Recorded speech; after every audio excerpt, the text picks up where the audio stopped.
Les quarts de finale sont là. Mardi soir marquera le début de ces quarts de finale. Qui ira en demi de ces phases finales de Ligue des Champions? La vie est magnifique. Le football européen reprend de plus belle avec des affiches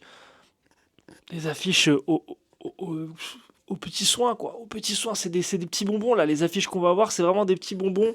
En plus, les deux meilleurs ne sont pas le même jour, si je ne me trompe pas. Et, euh, et en fait, ça risque juste d'être incroyable. On va commencer tout de suite. On va parler de mes pronostics personnels, de qui je vois gagner ou non, qui je vois passer. Voilà, on va parler d'un peu tout. On va parler de aussi, bah, qu'est-ce qui est intéressant pour la suite, pour chaque équipe, parce que là, on connaît du coup le tableau final, qui va rencontrer qui en fonction des résultats. Donc c'est ça qui va être très intéressant. Les demi-finales vont arriver très très vite aussi derrière. Donc les gars, soyez vraiment prêts parce que ça va tout tuer. Ça va être fou, ça va être fou, ça va être fou. On commence tout de suite avec ces quarts de finale. On va parler tout d'abord du match qui commence, enfin les deux premiers matchs qui sont là mardi soir, c'est-à-dire le Sporting contre Arsenal. Sporting contre Arsenal. Alors, il y a beaucoup de choses à dire sur le Sporting contre Arsenal. Euh, Sans vous mentir, sans grande surprise, je vois littéralement Arsenal éteindre le Sporting. Le Sporting s'était fait peur quand même contre Bodo Glimt au match aller, on s'en souvient. Ils ont réussi à renverser la tendance sur le match retour, mais on peut quand même se dire que même s'ils ont été très solides sur le match retour, ils ont quand même galéré face à une équipe qui est Bodo Glimt. Alors Bodo Glimt a tapé beaucoup de gros cette saison en Ligue des Champions, mais ça reste quand même Bodo Glimt et Arsenal, je pense, est quand même à un tout autre niveau, euh, même si voilà, on peut s'attendre à tout.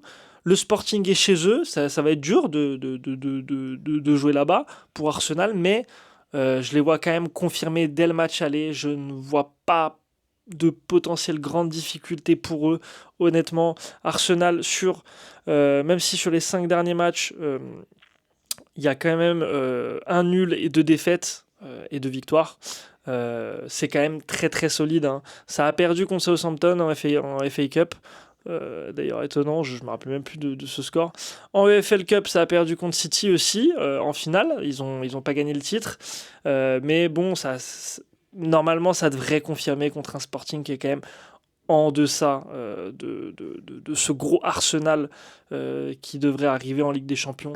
Je pense là, être dans ce dernier grand carré final, on va dire, ça va leur permettre de se donner à fond pour espérer décrocher quelque chose. Parce que s'ils passent contre Arsenal, ils se tapent le vainqueur de Barça Atlético Madrid. Et on sait que il y a des failles dans ces deux équipes, des failles, des problèmes. On l'a vu avec le Barça encore hier. Il y a quand même quelques problèmes. Donc voilà, attention, attention quand même au Sporting, mais normalement ça devrait faire le taf contre eux. On passe ensuite au deuxième match de ce mardi soir, le match le plus intéressant à mon sens, Real Madrid vs le monstre El Monstro Bayern Munich. Pourquoi je dis El Monstro, les gars? Parce que vous savez, vous connaissez, c'est trop fort. En fait, le Bayern, c'est juste tout simplement une machine à tuer. C'est une folie, c'est juste légendaire sur les 5 derniers matchs. C'est 4 victoires, 1 nul et 4 grosses victoires, sauf celle contre Fribourg. Enfin, si, ils ont quand même remonté un 2-0. Donc 4 grosses victoires très importantes et un nul contre le Bayer Leverkusen qui avait fait un bon match, il me semble. Le Real Madrid aussi, c'est quand même 4 victoires sur les 5 derniers matchs, mais une défaite très très amère et très honteuse à mon sens contre Mallorca hier. Quoi vous dire que je pense honnêtement que El Monstro Bayern va vraiment venir oblitérer ce Real Madrid. On l'a vu sur le seul truc qui pourrait les sauver un peu, ce serait qu'il y a un gigantesque Kylian Mbappé qui fasse des gigantesques retours défensifs parce que ça va vous tuer sinon les Madrilènes, là, tous ceux qui regardent cette vidéo, les supporters, ça va vous tuer, mais tellement si pas les 11 joueurs de votre équipe ne font les retours défensifs. Il va falloir que vraiment vos 11 joueurs, enfin vos 10, pardon, parce que le pauvre pas faire de retour défensif est déjà là, mais il va vraiment falloir que vos 10 joueurs soient au max du max tout le long du match, même s'il y a un défenseur qui fait qui avance bien sur le terrain, qui perd le ballon, il va falloir qu'il fasse le retour défensif. C'est pour ça que je parle vraiment des 10 joueurs, les gars. Ça va vraiment être très important que les 10 soient impliqués dans tous les mouvements, que ce soit offensif et défensif, pour espérer gagner contre ce Bayern, même à domicile. C'est au Bernabéu le match aller, mais honnêtement, je vois un Real Madrid. Franchement, comme je les ai vus jouer là contre Mallorca, je trouve ça tellement faible, tellement faiblard que je vois pas comment c'est possible de venir détrôner et battre, ne serait-ce que juste battre de un but ce Bayern. Je trouve ça vraiment très compliqué de leur part. Après, tout est possible, c'est le foot. Voilà, on n'est pas à l'abri d'un gigantesque match du Real ou d'un, comme on l'a vu contre City, d'un Fede Valverde qui peut mettre 3 buts. Voilà, on n'est pas à l'abri d'un exploit individuel parce qu'on sait le Real Madrid est habitué aux exploits individuels sur les grosses compétitions, surtout en Ligue des Champions. On connaît le passif en Ligue des Champions du Real Madrid, mais honnêtement, je vois le Real Madrid se faire juste éteindre sur la double confrontation face au Bayern. Donc je donnerais le Bayern vainqueur de ces quarts de finale contre le Real. On passe au match de mercredi. Le premier match de mercredi duquel on va parler, c'est le Barça Atlético Madrid. On connaît deux clubs espagnols qui se connaissent très très bien. Leur dernier match joué l'un contre l'autre, ce n'est pas sans dire que c'était hier. Donc ils se croisent 2 fois en une semaine, en moins d'une semaine, en 4 jours, 3 jours 4 jours, 4 jours, pardon, 4 jours. Donc ils ont eu le temps un peu de se jauger. Une défaite de l'Atlético, on va dire provoquée en partie à cause du carton rouge. Une sortie quand même de quelques joueurs importants sur ce match-là qui juste sont sortis parce qu'ils devaient faire tourner un peu. Mais tu as des joueurs intéressants quand même sur ce Barça. On va pas se mentir. Rashford revient pas mal en ce moment. Donc à voir quand même, ça peut être intéressant, mais n'enterrons pas trop l'Atlético Madrid dès l'aller, parce qu'il y a un match retour qui est à Madrid. Et ça, c'est très important, le match retour est à Madrid. Et comme on avait déjà parlé pendant les huitièmes de finale, la connexion Lookman-Alvarez-Griezmann est quand même très très sympathique. Donc à voir quand même contre un Barça, une équipe qu'ils connaissent très bien, mais en mode Ligue des Champions, ça peut réellement changer la donne. On va pas se mentir. Sinon, on peut voir que le Barça, sur ses 5 derniers matchs, a gagné quand même 4 fois et un nul. Le nul concédé contre Newcastle en mars. Donc voilà, alors que l'Atlético a quand même perdu 3 matchs sur ses 5 derniers matchs. Évidemment, il a perdu ces 3 matchs contre quand même des grosses équipes qui sont Tottenham, ils avaient déjà gagné 5-2 à l'aller contre eux, donc c'est pas très représentatif, on va dire. Ils ont perdu contre le Real aussi le 22 mars et contre le Barça hier. Voilà, ça va être quand même un match très intéressant, mais ça va pas être le match le plus intéressant de ce jour-là. À avoir, à garder sous un œil. Mais le plus important, ça va être quand même celui auquel on va parler juste après. Pour vous donner un prono pour ce Barça Atlético, je vois quand même... en fait, je vois le Barça faire le taf à l'aller, mais je vois le Barça se faire reprendre au retour.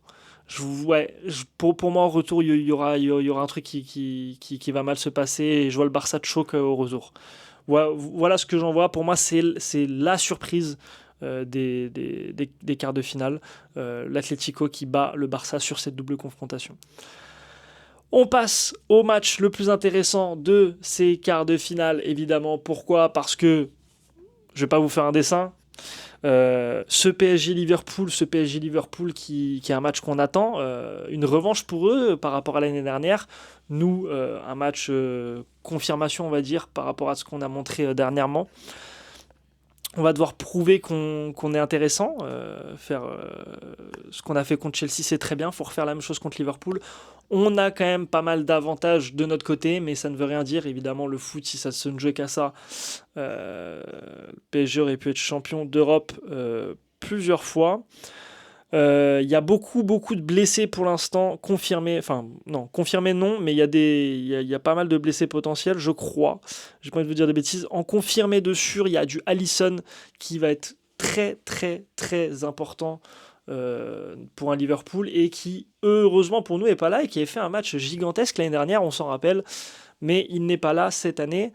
Un Alexander Isak, je crois, il sera pas dispo, si je me souviens bien.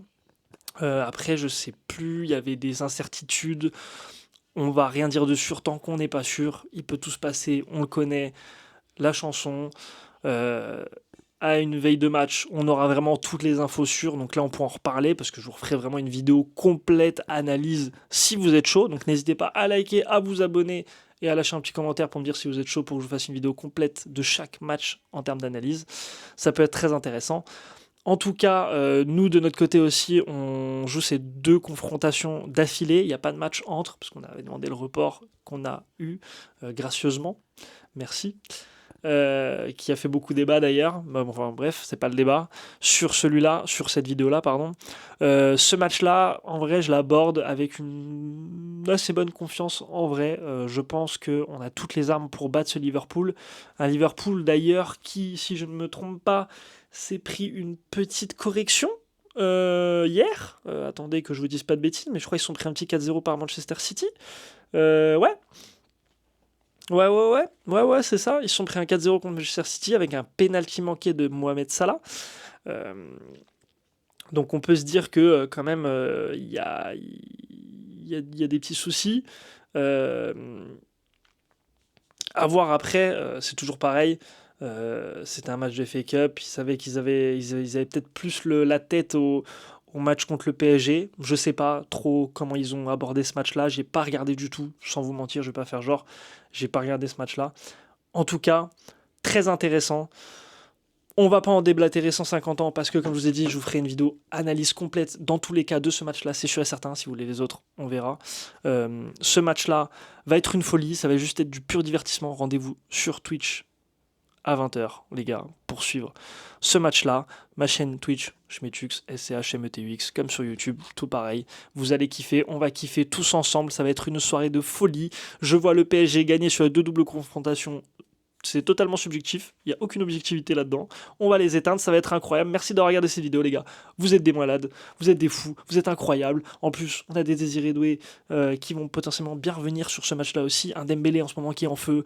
Que voulez-vous que je vous dise? Un Warren qui est incroyable. Je vais pas vous le faire, je vous le dis à toutes les vidéos auxquelles on parle du PSG, les gars. Pour l'instant, c'est bien ce qui se passe. On revient bien. C'était peut-être le match déclic contre Chelsea. C'est très très bien ce qui se passe. On va en parler très très vite. Donc abonnez-vous, la vidéo arrive très vite. Ciao.